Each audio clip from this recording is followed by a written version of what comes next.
straight sets victory para dito sa kuponan ng UST. They force a game number 3. Let's take a look at our game highlights brought to us by PLDT, MyDSL. So much to choose from here, Coach Ronnie. Definitely, a lot of players really playing so well for UST. Michelle Carolino, Mary Jean Balse, Angelita Baquero, and even of course itong si Aiza Maiso. But eventually we had to make a decision, Noel, and the decision goes to Rhea Dimaculangan, who is with Mosi Ravenna. Well, thank you, partner. Ito nga, si Rhea Dimaculangan, our best player for today. Alam mo, Rhea, instead of playing pressured in this game, pumunta kayo dito at mukhang nag-enjoy lang kayo. Talaga bang ito yung mindset nyo for this game? Opo, mas imbis na isipin po namin na pressured po kami dahil nga po natalo kami last game, mas in-enjoy na lang po namin, tsaka naging challenge po yung last game para sa amin.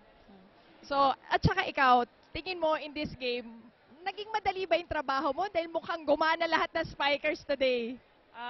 Opo, mas naging maganda po yung trabaho ngayon compare last kasi wala po kaming first ball, wala rin pong blocking, so mas nahirapan po. Pero ngayon, okay po lahat. Okay, again, congratulations. And because of that, ito ang gift namin para sa'yo, Shakey's bag. And of course, yung message mo to all of your followers na laging nakasuporta sa inyo dito sa arena.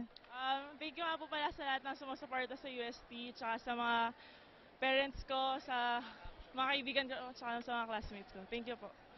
Okay, again, back to you, boys. Well, thank you very much. We will have a game 3 between UST and Lyceum for the right to face San Sebastian in the finals. On behalf of Mosi Ravenna and my partner, Coach Ronnie Magsanok, ito po si Noel Zarate. Paalam.